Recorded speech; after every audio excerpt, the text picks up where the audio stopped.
Hi guys, I am out in Pearl again today. I am actually driving right now.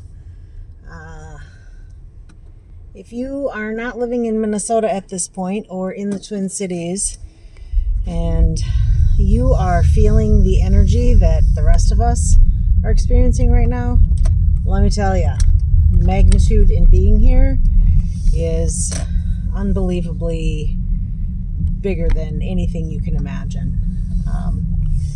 I had a very hard day yesterday.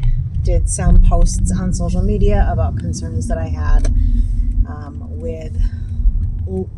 I live in a small town on the skirts of the city, a smaller town, and I work in Minneapolis. Part of my schedule is that I get this extended period of time off in between my blocks.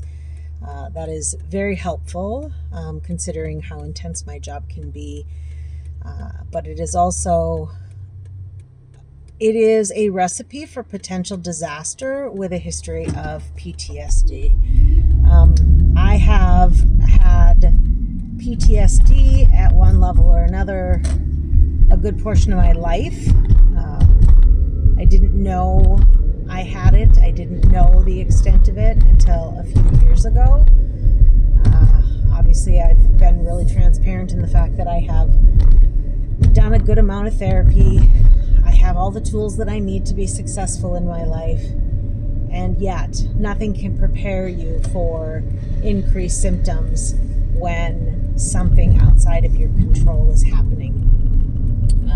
For me personally, my PTSD is complex. It has to do with my interpersonal effectiveness. So my relationships are often impacted exponentially. I have a very small circle of people in my life, which has been helpful because if I have too many people, I start feeling really unsafe. I feel like I'm doing something wrong when I don't hear from them. I feel like I've made somebody mad. And all of those things just stem from a really hard experience with my primary caregiver as a child. One of the things that happened to me, though, that impacted me at a level that I just don't know how it is for other people, and I think I would love to know how other people have been impacted by this particular topic, has been around race. I grew up in realistically a white household. My mother was married prior to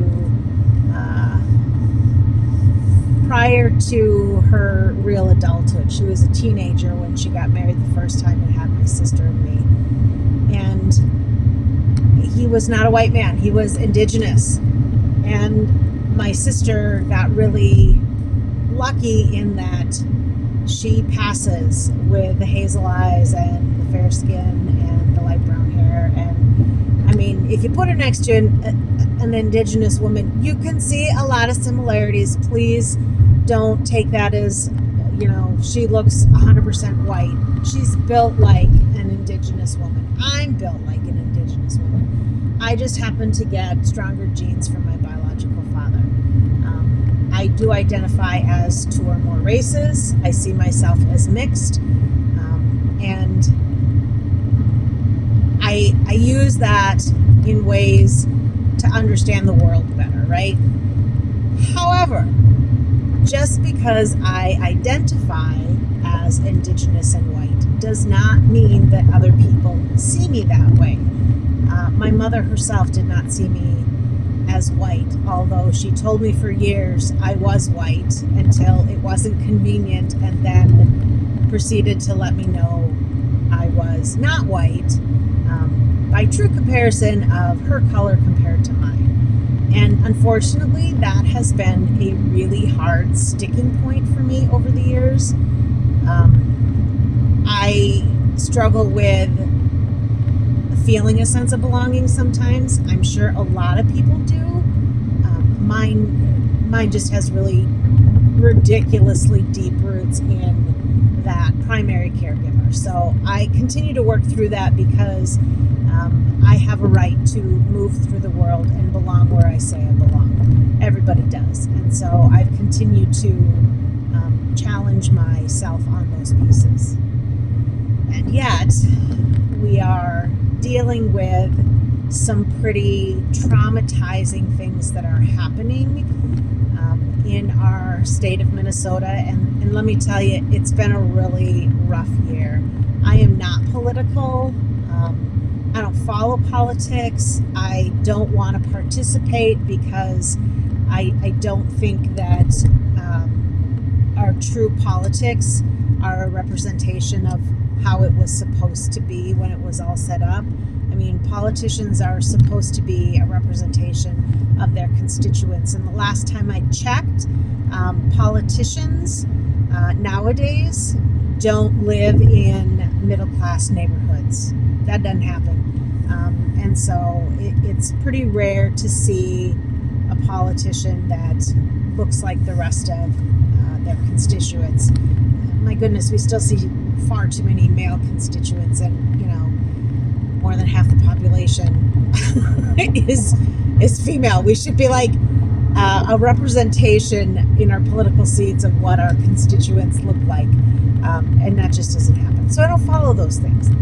However, with the intensity of what's been happening in the Twin Cities here, it has ignited my PTSD again. I have really been struggling to feel safe leaving my house, going into public spaces.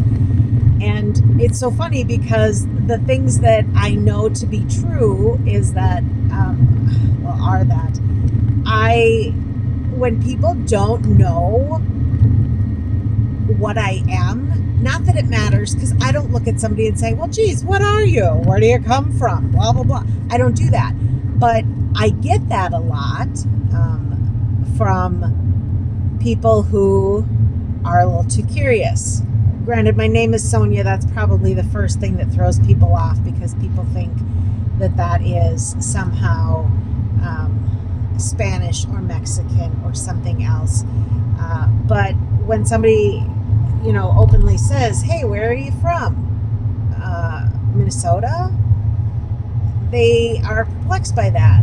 Or when people try to speak to me in Spanish, I understand what that means. That means that my ambiguity makes them question if I should be here or not.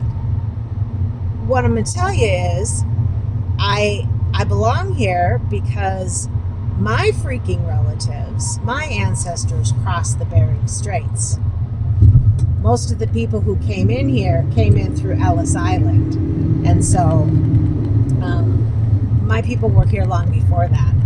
And so I'm really open about the fact that I'm Indigenous because of the way people perceive me. And it is a huge traumatizing issue because of all of the perceptions that other people have about brown-bodied individuals.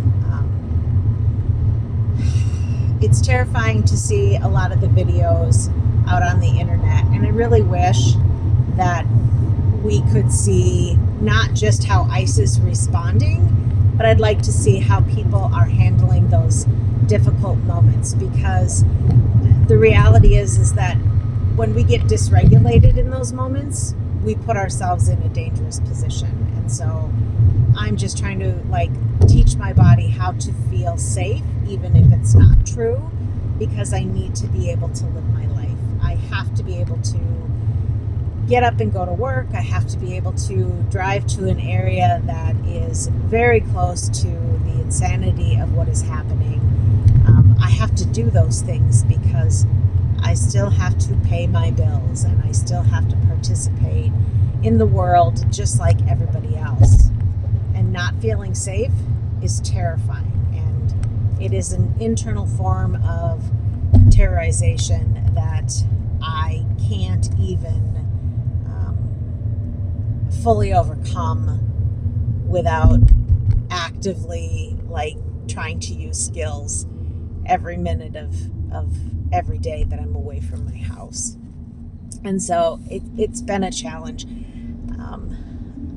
I would just really call on all of you to really think about how race might really be impacting people, not because of how they identify or not, because that's what it is. Race is it's a construct, and it's how people identify. People's ethnicities can be really ambiguous sometimes, and I think that we need to stop calling on people to identify themselves in spaces that quite honestly are nobody's business. I shouldn't have to tell people I'm an indigenous person simply because they want to know. It's none of your business.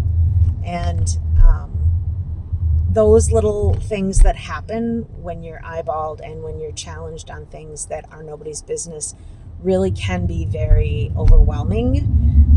And traumatic race experiences are real for anybody who is brown-bodied in our culture. I hate to say it, but it's just kind of the truth. None of us feel good about being bothered by those around us who are just curious. I don't care that you're curious. Sorry. I don't ask, people around me, well, tell me more about why you're a blue-eyed blonde or why you look that way. It's none of my damn business. And why I look the way that I do is really nobody else's damn business either. So I would challenge you to just let people be. If you see brown-bodied individuals in public spaces and it's surprising to you, try to remember that it's a hell of an emotional load just to be out and about right now. We don't want to be stopped by ICE. We don't want to be detained. We don't want to have to prove that we're American citizens, none of those things. And these are all things that are happening that are keeping people really uneasy at this point. I guess I just needed to ramble a little bit. Thanks for listening. I'm going to continue to challenge my nervous system to come out into public spaces. I refuse to stop living because somebody says I don't belong. I belong. I'm here. I'm not going anywhere. And I appreciate you guys listening. If this has been helpful, please like and subscribe. I am still trying to figure out my way in this world. Not sure what that is, but if you found it helpful, share it too. I feel for all of our brothers and sisters out there who might be feeling the impact of ICE at this point. Please keep yourself safe. Please remember that you are not alone, and be patient. Be patient. This will calm down. I don't see Americans continuing to tolerate this behavior well. Americans are the worst for putting up with bad behavior. It just pisses them off. So I can't imagine this is going to go on forever. But in the meantime, keep yourself safe. I'm going to get pearl washed again today and just try and make the best of the day that I have, because it's all any of us have. So go make it a good day. I'm going to do the same.